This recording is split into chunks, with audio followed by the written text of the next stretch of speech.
So reducing suicide rates, especially among men, as shown by the numbers, is it's a critical public health issue that requires a multifaceted approach. Men are often at higher risk due to various social, societal, cultural, and psychological factors. So here, potentially, are some strategies to help lower suicide rates for men. I think almost like anything, step number one has got to be awareness.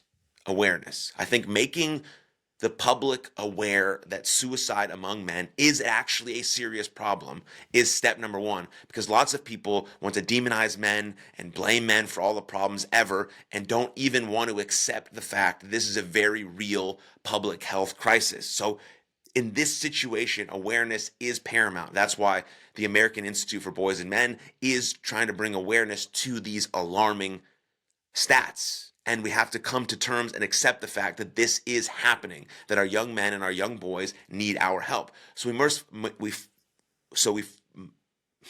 must first come to terms with the fact that men and boys really do need our help. And so part of awareness would be public education campaigns, which at least initiate more conversation about what must be done to help boys and men, at least get people to accept the fact that this is real and we have to do something about it at a societal level. Let me take a quick drink here. And so next step, number two, after we create some awareness and we get some acceptance around this health crisis, we move on to number two, which is potentially improve access to men-specific mental health resources. We must ensure that men have access to mental health resources that are specifically geared towards them, because we can't absolutely and we shouldn't absolutely treat men and women's mental health the exact same. It just doesn't work that way. Men and women are wired differently, biologically, evolutionarily, we're wired differently, and so the way we treat what's going on with our psychological or with our mental is different. Now, there's some approaches that are going to be, tried and true, that are going to work to help our mental health, right? Thinking well, eating well, moving well, and sleeping well. But there are some things that have to be geared specifically towards helping men. It's not a one-size-fits-all cookie cutter approach that just doesn't work for our mental health. We have to think about the individual, and we also have to think about who they are as a person. And so men need that specifically geared towards them. And so you have these targeted outreach programs specifically designed to reach men as they may be less likely to seek help due to whatever may be cultural or societal factors. These could include, workplace programs we could use, community-based mental health initiatives, men groups, or online platforms. All of these are ways that we can specifically reach men. Again, workplace programs, community-based mental health initiatives, men's groups, online platforms, trying to meet men where they are and doing things that they already enjoy doing, and then adding these sort of mental health resources in to help them flourish more and combat these raising suicide rates. And then the next one, number three, we can provide support in high-risk areas, right? Because you have certain work-related factors such as job stress, unemployment, or financial strain are linked to higher suicide rates. So providing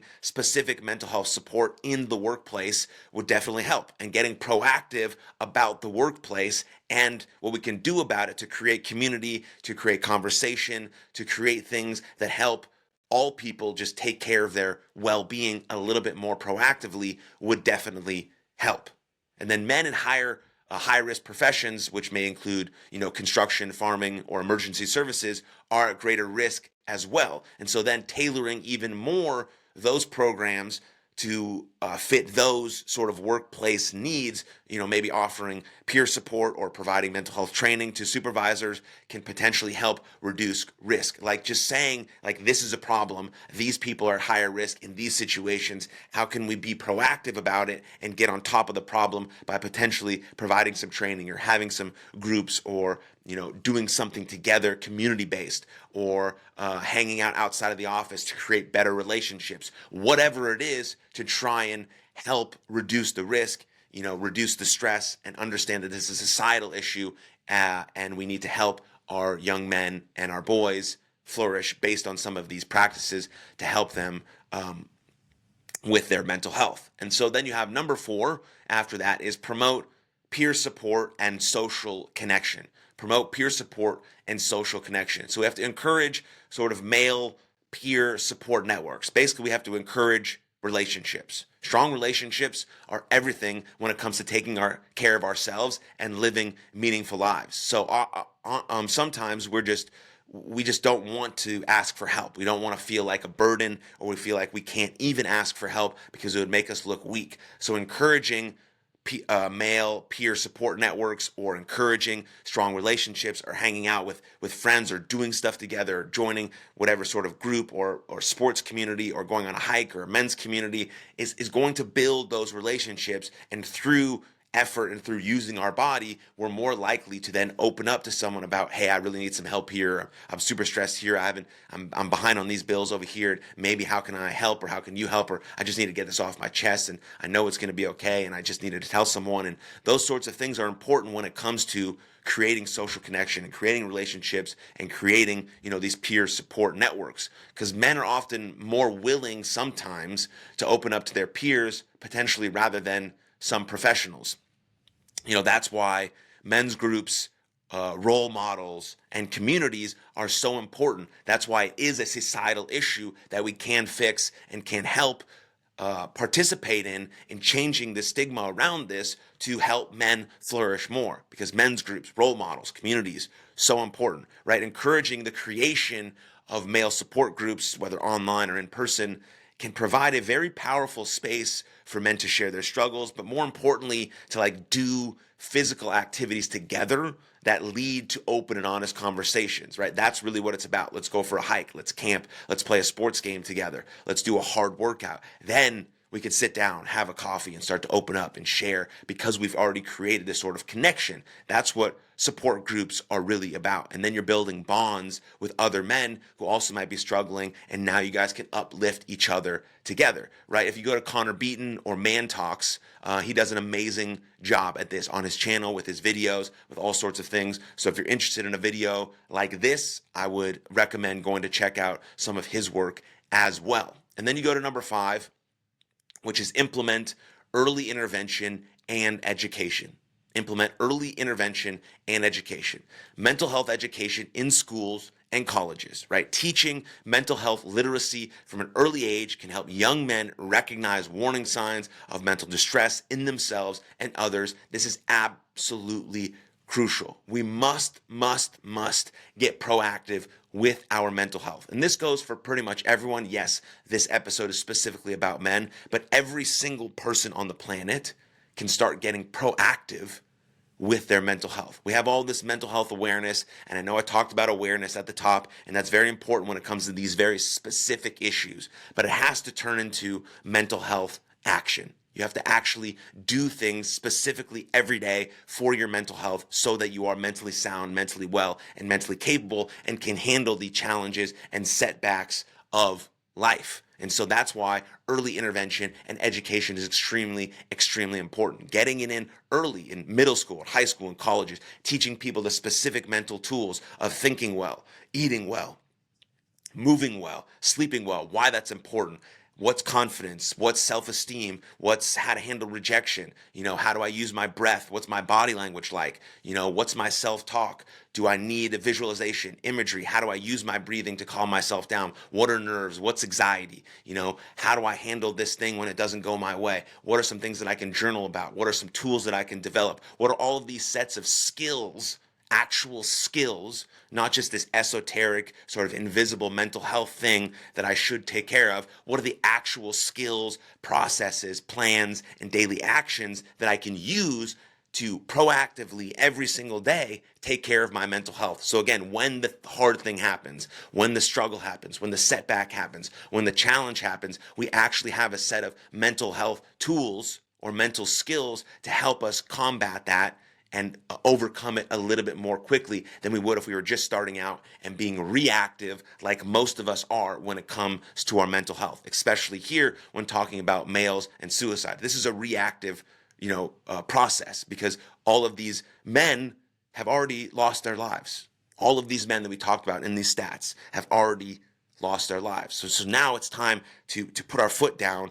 to make a stance and actually make some proactive changes about it so we can help the next generation of young boys flourish in this society. And so number 6 would be cultural sensitivity and tailored interventions. So you have to address the cultural factors. Suicide rates among men can vary by cultural or ethnic backgrounds. So, right, tailored interventions that consider cultural norms and values also can help ensure a more effective outreach to diverse populations. So not only do we need to tailor our approach between men and women, but we need to tailor our approach of men in specific cultural or ethnic backgrounds to really serve them exactly where they are and what they might need in those moments. And so again, just admitting, saying, yes, there is a problem, just admitting that there is a problem is powerful, and then aiming to uplift men and not demonize them. That's a huge thing. The narrative around men is also a huge societal and cultural thing that we can change. Not demonizing men, not hating men, not saying the world would be better without men or blaming them for every problem that's ever existed, but trying to uplift them and encourage them. That's an important part, especially for our young men, to see that sort of language of uplifting, encouraging, and saying, yes, you can integrate yourself into a strong masculine man, but not saying all masculinity is toxic and men are shit and we demonize them. That language is good for no one ever. And so this could mean also, potentially, right, collaborating with religious communities or religious leaders to help foster mental health acceptance in communities where really still to this day, we're seeking help for our mental health is seen as taboo or weak, right? And just continually changing the conversation, updating the conversation to now so that we can help as many people as possible flourish into their best selves while taking care and being proactive with our mental health and potential, life setbacks or challenges or whatever the case may be. And then number 7, of course, we need to use technology and online support. So social media campaigns, specifically that target men on social media platforms, is a good way to reach them where they are, right? Creating content that emphasizes the importance of mental health care, offers resources, and potentially provides stories of hope can encourage men to take care of themselves or take the necessary steps to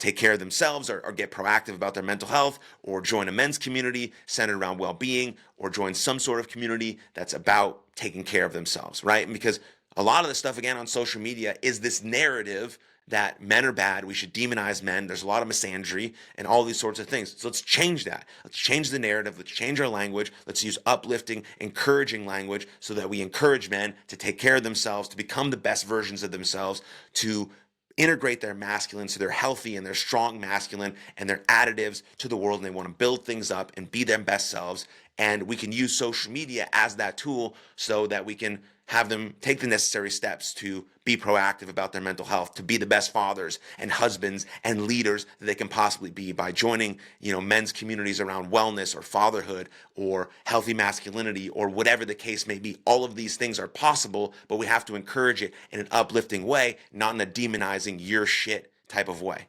So that's that. And then I know I didn't mention much about personal responsibility. I said at the beginning a little bit, and ownership and extreme ownership and personal responsibility. I didn't mention much about that because I think it's important as a society that we accept that our boys and men are struggling and that public action must be taken to help. Of course, it's super important. I emphasize personal responsibility and the power of it all of the time. We have to take ownership and responsibility over our lives. Of course, we absolutely do. We have to take over and control the things that we can control. But that is not enough to save our men.